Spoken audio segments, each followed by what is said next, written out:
Good morning, everyone. My name is Sandra, and today our group is presenting our industry hygiene project on indoor air quality or IAQ.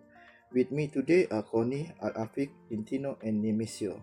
When we think of pollution, we usually think of outdoor smoke or traffic, but actually, the air inside our building is often much worse than air outside. Let's look at why. I will hand over to Connie. Thank you, Shukar. So, what is indoor air quality? It is simply how clean the air is inside a building. Why should we care? Because we spend about 90% of our life indoors. Since indoor spaces are closed up, pollutants get trapped. In fact, indoor air is often 2 to 5 times more polluted than outdoor air. If we don't manage this, we get stale air, sick workers, and low productivity. And to explain how we keep the air balance, here is Alafik. Thank you, Koini. So, to make the indoor air quality easy to understand, we use the IAQ triangle, which has three parts. The first is the pollutant sources. This means stopping dirty things from getting into the air in the first place. And the second is the ventilation system. And this is our AC or fan system. It dilutes dirty air by bringing in the fresh air from the outside.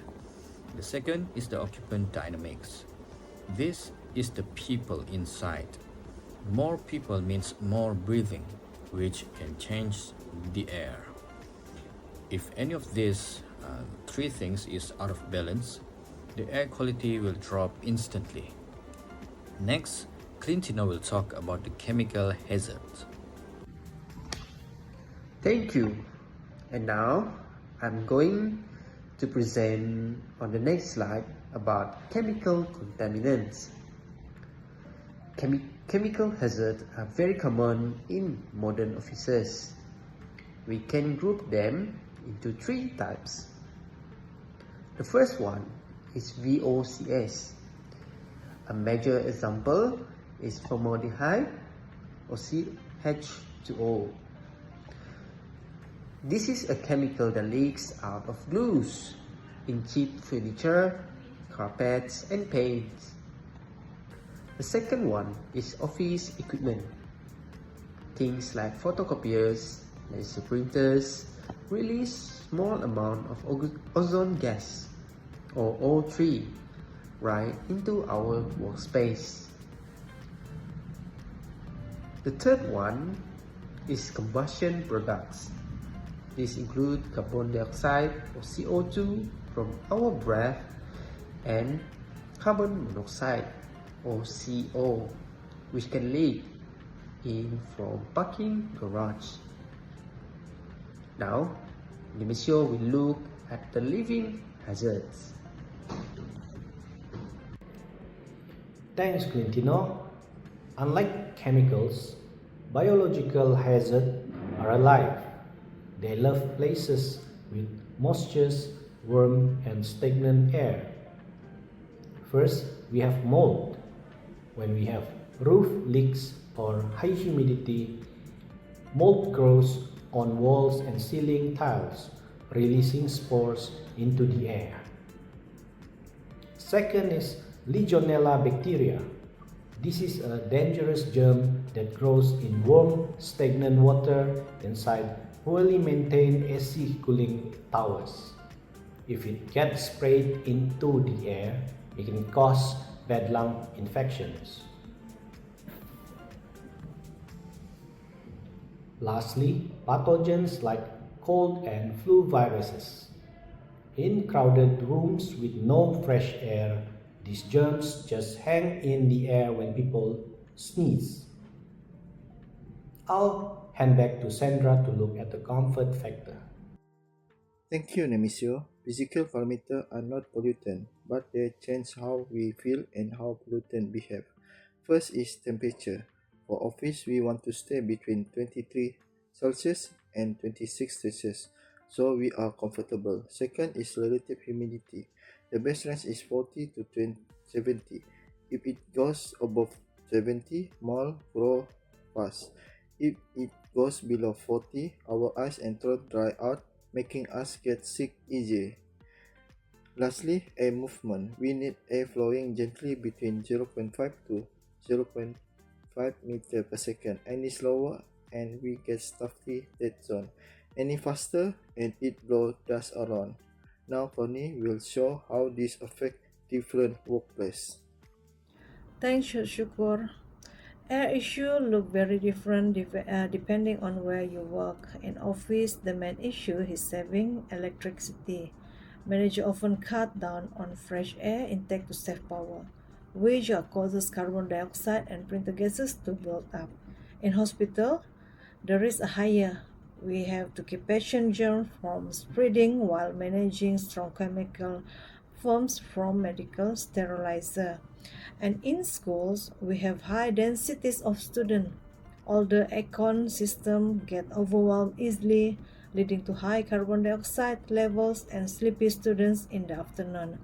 And next, Alafik will explain how this hazard get into our bodies. Thank you, Koini.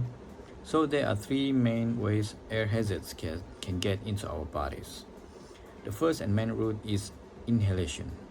We breathe in thousands of liters of air every day. While our nose filters big dust, tiny particles and mold spores go straight into our lungs and enter our blood. The second is the skin contact. Chemical vapors and dust in the air can settle on our skin, causing rashes and itching. And the third is the eye contact. The air pollutants and ozone dissolve easily into our wet eyes, causing stinging and dry eyes.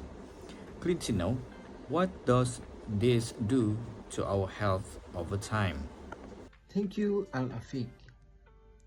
Now, I'm going to present on health effect and related diseases. When people get sick from bad air, we divide the health effect into two groups. The first one is SBS or six building syndrome. That is happen when workers get headache, fatigue, or dry throats, but there is no specific medical diagnosis. The key here is that the symptoms disappear over the weekend when they leave the building. The second is the breathing related illness. This is a serious diagnosed disease caused by a specific agent in the building. Like, the symptom did not improve on weekend. Now, how do we find and fix this issue? Nemisio will explain. Thank you. Thank you, Quintino. If a building has air issues, we follow a simple 4-step workflow. Step 1 is the walkthrough. We physically check the building for molds, look at the acid filters, and smell of odors. Step 2, the symptom survey. We give confidential survey to the staff to see where the complaints are coming from. Step 3 is direct reading.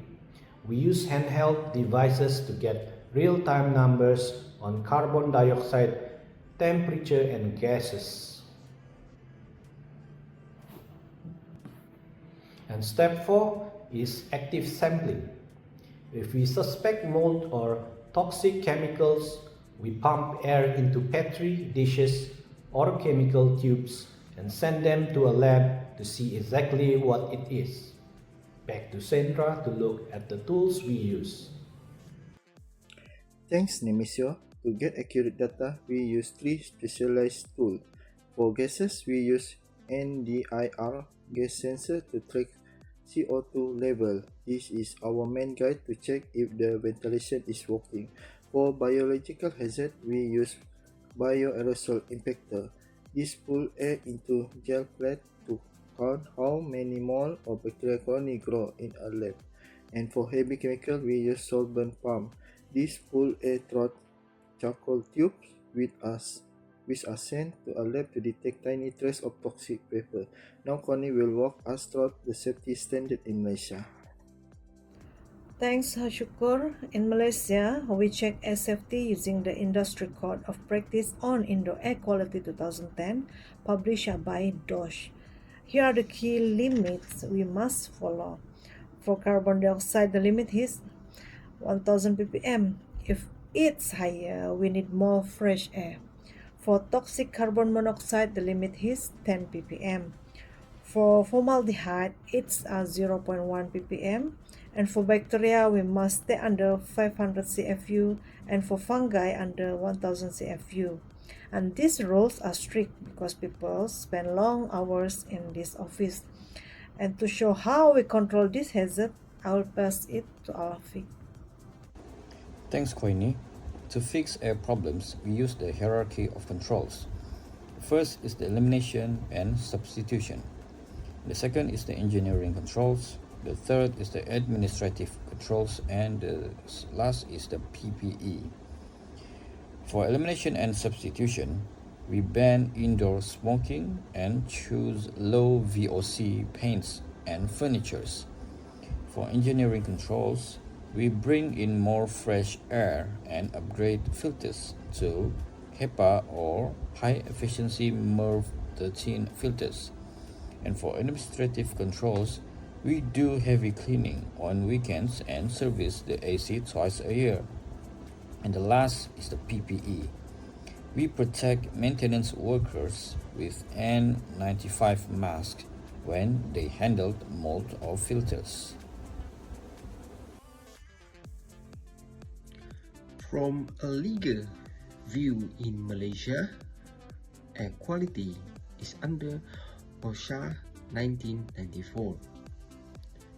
Under Section 15, the employers must provide a safe environment, which includes clean air. The Section 17 and 18 also protect visitors. The DOSH ICOP IAQ 2010 is our rule book, and following it prove that we are doing our duty to keep people safe. To conclude, clean indoor air is not a luxury. It is a basic safety right. By using walkthroughs, employee surveys, and air testing tools, we can stop air hazards before they make workers sick.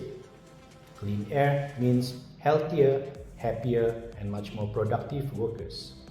On behalf of Sandra, Koini, Alafik, Clintino, and myself, thank you very much. We are now happy to answer any question.